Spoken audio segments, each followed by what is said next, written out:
Hello friends, welcome to Shivam education world. दोस्तों, यहाँ पर मेरे पास एक डेटा सेट है। ये स्टूडेंट के नेम है और ये मैथ्स, फिजिक्स, केमिस्ट्री, इंग्लिश में उनके मार्क्स हैं।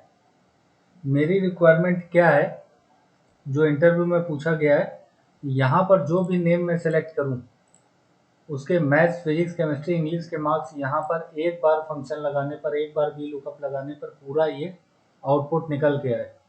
तो पिछले सीरीज में जो पिछला इंटरव्यू क्वेश्चन मैंने आपको बताया था, उसमें मैंने आपको बताया था कि आउटपुट मुझे चाहिए था कॉलम्स में। यहाँ पर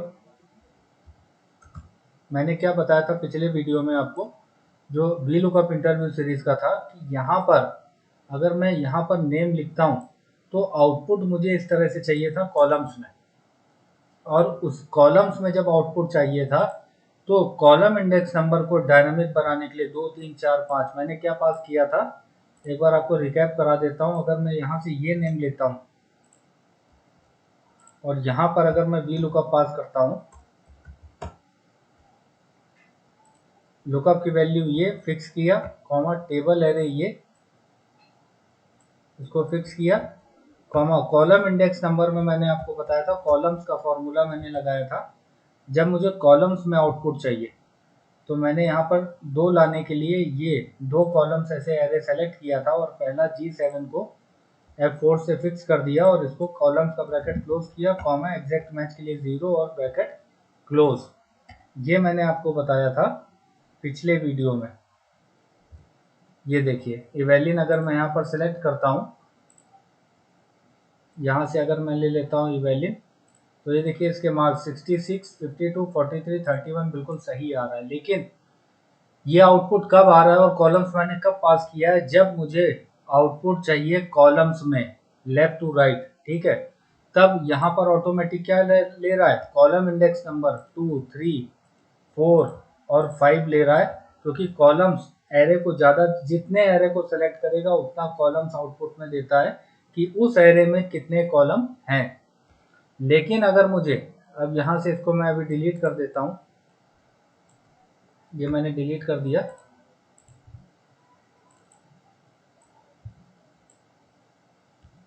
अब अगर मुझे आउटपुट चाहिए रोज में, इस तरह से आउटपुट चाहिए, तो मैं क्या करूंगा, यहाँ पर मैं आपको बताने वाला हूँ दो अप्रोच। पहला है रो का और दूसरा है रोज का। जब मैं इस तरह से फॉर्मूले को ड्रैग डाउन करूंगा, कॉपी करूंगा, कैसे, ऊपर से नीचे जब मैं कॉपी करूंगा तो यहाँ इस तरह से सेलेक्ट करेगा रोज को, कॉलम तो सेलेक्ट करेगा नहीं, कॉलम तो एक ही है, तो इसमें आउटपुट कैसे आएगा, कॉलम इंडेक्स नंबर को कैसे लेंगे भाई। कॉलम इंडेक्स नंबर तो इस टेबल एरे में कॉलम इंडेक्स नंबर के थ्रू ये वी लुकअप क्या करता है, लुकअप की वैल्यू पहले कॉलम में और कॉलम इंडेक्स नंबर से राइट हैंड साइड में मूव करता है और वैल्यू को पिक करके ला के देता है। तो कॉलम इंडेक्स नंबर यहाँ कैसे बनाएंगे जो डायनामिक काम करे, तो यहाँ पर मैं आपको बताऊंगा दो अप्रोच। यहाँ मैं पास करने जा रहा हूँ वी लुकअप, लुकअप की वैल्यू ये हो गई, फिक्स कर दिया, कॉमा टेबल एरे मैंने ये ले लिया और इसको भी फिक्स कर दिया, कॉमा अब यहाँ पर कॉलम इंडेक्स नंबर मैं अगर 2 डालता हूँ, कॉमा 0, तो यहाँ पर मैथ्स के मार्क्स ये देखिए 66 निकाल के दे रहा है। और अगर ऊपर से नीचे इसको कॉपी कर दूँ, यहाँ से मैं क्या करूँ, इसको सेलेक्ट करके कंट्रोल डी कर दूं तो सभी में कॉलम इंडेक्स नंबर 2 आ गया। और इस तरह से अगर मैं यहाँ पर मैनुअल 3, 4, 5 डाल दूंगा तो वो तो मैनुअल अप्रोच हो गया। मुझे क्या करना है, इसको डायनामिक बनाना है। तो यहाँ पर सबसे पहले अगर मैं पास कर दूं कॉलम इंडेक्स की नंबर की जगह रो, तो यहाँ पर दो फंक्शन होते हैं, रो और रोज। रो क्या होता है, return the row number of a reference. जो भी रेफरेंस पास किया जाएगा उसका बता देगा कि ये कौन सी रो है, उसका रो नंबर वो रिटर्न कर देगा।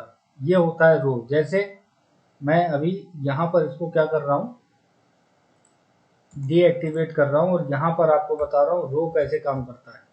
अगर मैं ये वाला रेफरेंस दे दूँ, ये के पहला वाला रो है, ये रो पहला वाला है, K1 मैंने दे दिया, तो यहाँ पर रो क्या है, कॉलम के, और रो क्या है 1, तो ये 1 आउटपुट में ला के दे देगा। अगर मैं ब्रैकेट ओपन करके क्लोज कर दूं, इसे वॉलेटाइल बना दूं, तो ये इसी सेल को बताएगा कि ये रो नंबर कौन सा है। मतलब ये रो नंबर 9 है तो ये 9 इसने आउटपुट में दे दिया। तो यहाँ पर रो पास करने पे एक ड्रॉबैक है, वो मैं आपको अभी आगे बताऊंगा। यहाँ पर मैंने क्या किया, इसको एक्टिवेट कर दिया और यहाँ पर रो में मुझे क्या लाना है, कॉलम इंडेक्स नंबर में 2 लाना है। तो यहाँ रो का ब्रैकेट ओपन किया और ये दूसरे कॉलम, ये जो दूसरी रो है यहाँ पर कहीं मैंने यहाँ पर कर्सर रख दिया और ब्रैकेट क्लोज कर दिया। तो ये देखिए L2 में दूसरी रो है, तो आउटपुट में क्या ला के देगा, F9 करा 2 ला के दे रहा है, बिल्कुल ठीक।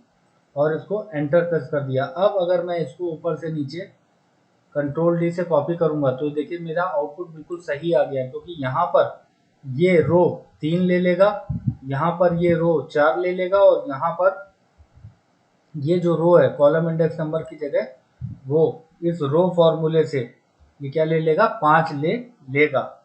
लेकिन इसका एक ड्रॉबैक होता है क्या, कि अगर मैं यहाँ पर हूँ, ये देखिए कहाँ पर हूँ, DQ कॉलम में हूँ, तो कॉलम इंडेक्स नंबर 2 लाने के लिए मुझे यहाँ पर कहाँ जाना पड़ेगा, यहाँ पर मैं रो पास कर लूंगा, कॉलम्स में दिक्कत होती है। यहाँ पर अगर मैं यहाँ पर भी कर्सर रख दूंगा, ठीक है, तो भी मान लीजिए अगर मैं यहाँ पर पास करता हूँ रो और एंटर करता हूँ, तो यहाँ पर ये 2 यहाँ पर भी ले लेगा। क्यों, तो रो तो ये 2 ही है ना, तो कॉलम्स में जो ड्रॉबैक कॉलम में आता था वो यहाँ रो पर नहीं आएगा। तो आपको मैं दोनों अप्रोच बता दे रहा हूँ, आपको जो सूट करता है वो आप ले सकते हैं। तो यहाँ पर अगर मैं रो पास करता हूँ तो भी ठीक आउटपुट आएगा, और अगर मैं रोज पास करता हूँ तो यहाँ पर मैं आपको पास करके दिखा देता हूँ। लुकअप की वैल्यू ये फिक्स कर दिया, कॉमा टेबल एरे में मैंने ये ले लिया, लुकअप की वैल्यू पहले कॉलम में होती है, कॉमा अब यहाँ पर पास करूंगा रोज। रोज क्या करता है, जैसे कॉलम्स करता था, it returns the number of rose in a reference और एरे, जो एरे सेलेक्ट करेंगे उसमें कितने रो हैं ये बता देता है। तो ब्रैकेट ओपन करके मैंने ये 2 रो दे दिया, ठीक है, तो ये बता देगा कि इस एरे में 2 रो हैं, ठीक है। और पहले L2 को मैंने फिक्स कर दिया, L3 को फ्री छोड़ दिया और ब्रैकेट क्लोज किया, कॉमा रेंज लुकअप में 0, ब्रैकेट क्लोज करके एंटर प्रेस किया। तो यहाँ पर देखिए कॉलम इंडेक्स नंबर में ये 2 लाके दे रहा है। क्यों लाके दे रहा है, क्योंकि यहाँ पर इस एरे ने 2 रो को सेलेक्ट किया है। ये रोज का फंक्शन हमें रिटर्न करता है कि जो एरे आपने दिया है उसमें कितने रो हैं। अब इसको अगर मैं नीचे कॉपी करता हूँ, ये देखिए, तो आउटपुट बिल्कुल ठीक आ रहा है, क्योंकि यहाँ पर देखिए मैंने क्या किया था, L2 को फिक्स किया था, अब इसने 3 रो को सेलेक्ट किया, यहाँ पर इसने 4 रो को सेलेक्ट किया और यहाँ पर इसने 5 रो को सेलेक्ट किया। कॉलम इंडेक्स नंबर में देखिए 5 रो को इसने सेलेक्ट किया, तो रो भी ठीक काम करेगा और रोज भी ठीक काम करेगा। यहाँ से कोई भी अगर नेम मैं बदल दूंगा, मैंने यहाँ से नाइला ले लिया, तो यहाँ देखिए 70, 56, 51, 43, ये बिल्कुल ठीक काम कर रहा है। राइली लेता हूँ तो 77, 63, 65, 64 बिल्कुल ठीक काम कर रहा है। तो मुझे उम्मीद है आपको समझ में आया होगा कि अगर आउटपुट मुझे लेफ्ट टू राइट कॉलम्स में चाहिए तो कॉलम इंडेक्स नंबर को डायनेमिक बनाने के लिए कॉलम्स का फंक्शन, और आउटपुट अगर मुझे इस तरह से चाहिए रोज में ऊपर से नीचे, तो कॉलम इंडेक्स नंबर को डायनामिक बनाने के लिए रो या रोज का फॉर्मूला अप्लाई करेंगे कॉलम इंडेक्स नंबर में। तो दोस्तों वीडियो को लाइक कर दीजिएगा, चैनल को सब्सक्राइब करके शेयर कर दीजिएगा। आज के वीडियो में बस इतना ही। Thank you friends, have a nice day, take care.